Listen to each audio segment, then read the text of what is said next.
Halo semuanya, ketemu lagi sama gue Tommy.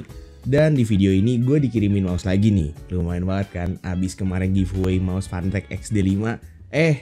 Taunya dapat rezeki mouse lagi. Ini adalah Rexus Daxa R4 Wireless, sebuah mouse flagship dari Rexus yang sebenarnya rilisnya emang udah agak lama sih. Dan waktu itu emang kebetulan rilisnya tuh bareng sama saingan-saingannya di range harganya. Cuman gue baru dapat kesempatan buat megang sekarang dan ini udah gue jadiin daily driver selama sebulan lah kurang lebih. Dan di video ini gue pengen review secara jujur. Jadi waktu itu tuh gue dikirimin selain mouse ini tuh gue juga dikasih si cover penggantinya, si casing penggantinya tuh yang warna-warni. Jadi lucu banget deh pokoknya, dia tuh ada casing warna-warninya. Dan waktu itu gue dikirimin yang warna ungu. Coba aja kalau misalnya gue punya deskmat atau keyboard gitu yang warnanya pastel atau warnanya ungu juga, mungkin cocok banget buat bikin setup yang unyu-unyu gitu. Cuman sayangnya gue nggak punya, jadi untuk daily drivernya gue tetap pakai si warna putih ini. Jadi langsung aja pengen gue bahas mouse-nya setelah 1 bulan pemakaian secara intensif lah ya, karena gue banyakan WFH nih selama sebulan ke belakang. Jadi let's go. Jadi di setiap pembeliannya kalian bakalan langsung dapat banyak banget. Bahkan dari boxnya aja tuh udah kelihatan mewah banget jujur. Tapi menurut gue ini boxnya gede banget sih. Jauh lebih gede daripada mouse-mouse gue yang lain boxnya. Jadi begitu dibuka boxnya bakalan langsung ada si mouse-nya yang pakai honeycomb case. Tapi ada juga replacement case-nya. Ada yang solid sama ada yang bolong-bolong juga. Tapi dia bolongnya tuh lonjong ke atas gitu. Di bawahnya ada kabel paracord yang nyocokin sama warna mouse-nya dan langsung dipasangin sama dongle adaptornya. Yang fungsinya kalau kalian belum tahu itu tuh buat deketin dongle sama mouse-nya. Karena memang dongle wireless 2.4 GHz itu semakin dekat sama mouse-nya semakin kecil delay-nya. Nah terus di bawahnya lagi tuh ada replacement mouse fit-nya juga. Jadi making sure kalau longevity mouse ini tuh panjang. Kalau kalian buka bagian belakang case-nya, kalian bakalan nemu tuh dongle-nya yang bisa kalian pakai buat bikin mouse ini jadi wireless. Ngomong-ngomong soal wireless, mouse ini punya dua mode konektivitas. Ada wire type C dan ada juga wireless 2.4 GHz. Ya general lah ya buat sebuah mouse flagship.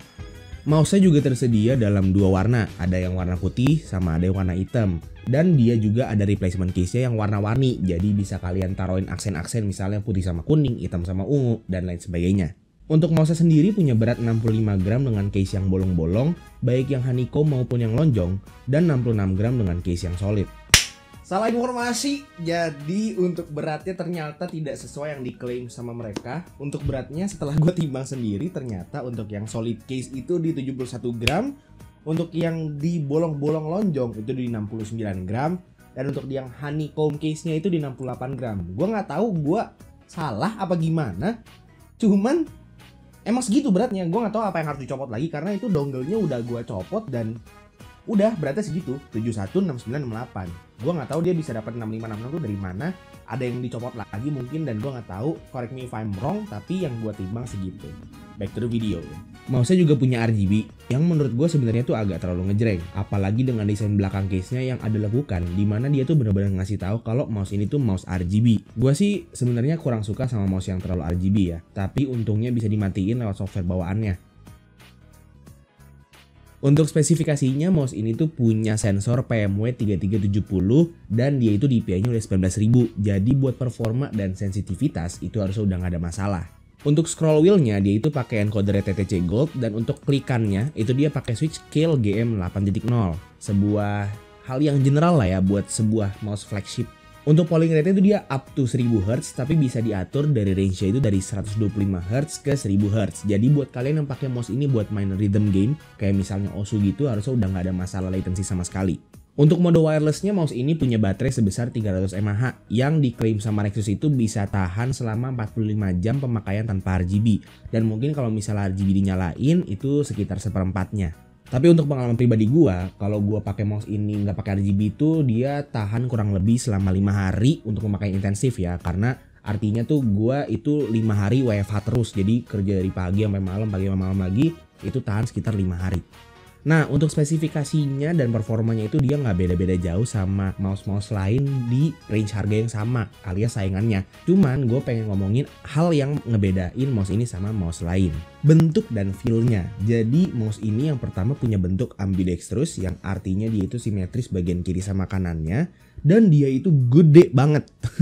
Dan dia kalau misalnya dilihat dari atas gitu ya, itu sekilas mirip banget sama Logitech G Pro Wireless. Dan mungkin emang itu purpose-nya. Jadi dia mouse gede dengan desain yang mirip-mirip lah ya sama mouse dambaan segala macam rakyat yang main game FPS mungkin ya. Nah tapi untuk gue pribadi, mouse ini tuh terlalu gede buat tangan gue. Jadi seperti yang kalian tahu dari review-review mouse gue yang sebelumnya, tangan gue itu bantet, jari-jari gue itu pendek. Jadi kurang cocok kalau misalnya disuruh pakai mouse yang gede-gede. Dan karena itu gue itu kalau pakai mouse itu pasti gripnya itu ya kalau nggak fingertip grip ya claw grip. Cuman memang mouse ini kelihatannya didesain itu untuk pengguna yang menggunakan palm grip atau yang tangannya itu benar-benar semuanya meluk ke mouse-nya gitu. Selain itu dia itu bentuknya juga cembung banget ke atas gitu, kayak nggak ada lekukan sama sekali ke bawah yang mengakibatkan feel klikannya itu lebih kerasa firm atau lebih kerasa stiff, lebih keras gitu.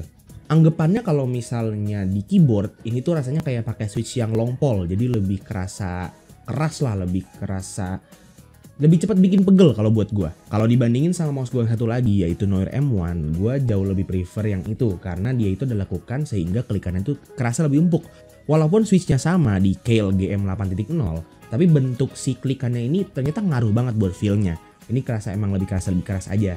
Tapi harusnya kalian tahu ya kalau feel itu preferensi. Jadi apa yang menurut gua itu belum tentu menurut kalian. Jadi memang harus nyobain sendiri dulu baru bisa tahu yang mana sih yang gua suka dan yang mana yang gak gua suka gitu. Tapi memang in the end sebuah mouse itu tidak dilihat performa dan spesifikasinya doang, tapi bentuk dan feel-nya juga. Karena kan ya kita doang yang make gitu. Buat gue pribadi, mouse ini bukan mouse favorit gue. Tapi apakah gue bisa bilang ini mouse bagus apalagi di harganya? Jelas. Mouse ini memang gak cocok sama tangan gue. Tapi seperti yang gue bilang, kalau misalnya tangan kalian gede dan jarinya panjang, ini pasti cocok banget. Mouse ini pasti cocok banget. Dan di harga 700 ribuan harusnya ini mouse yang paling price to performance ratio-nya tuh paling bagus ya harusnya. Oh iya, ini gue bakal lampirin gaming test gue. Dan karena gue sekarang lagi main Overwatch, jadi mungkin aja gue selipin klip Overwatch kali ya. Langsung aja lihat nih gaming testnya.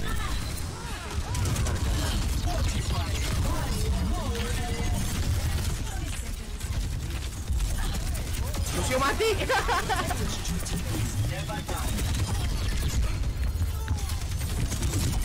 Mampus.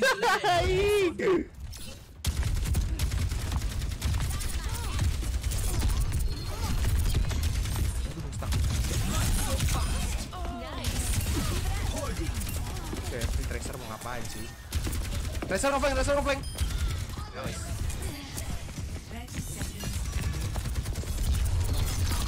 Soldier mati.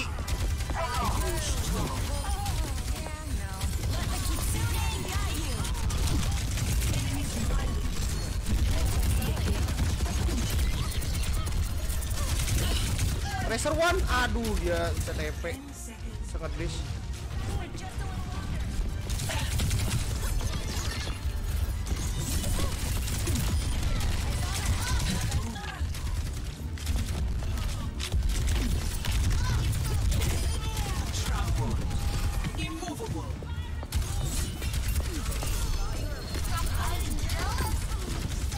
Presiden. Nice. 25 kill no death anjir. Oke, itu aja untuk review gue terhadap Rexus Daxa R4 Wireless. Semoga review ini membantu kalian kalau misal kalian pengen cari mouse baru dengan harga 700 ribuan. Mungkin video ini bisa jadi referensi buat kalian. Terima kasih yang udah nonton dari awal sampai akhir. Kalau misal kalian suka videonya, silahkan kasih tahu ke teman-teman kalian. Dan kalau misalnya kalian gak suka videonya, silahkan kasih tahu ke gue. Jangan lupa juga untuk subscribe supaya kalian gak kelewatan video-video gue yang selanjutnya. Dan gue juga sekarang udah ada channel membership. Jadi kalau misalnya kalian pengen support channel gue secara finansial, bisa join aja langsung ke channel gue. Ada di bawah ya ketentuannya. Gue juga ada Discord, jadi kalian kalau misalnya mau ngobrol-ngobrol sama gue, langsung aja join Discord yang linknya udah gue taruh juga di bawah. And that's it. Itu aja untuk video hari ini. Terima kasih banyak yang udah nonton. It's been your boy Tommy. And as always, peace out.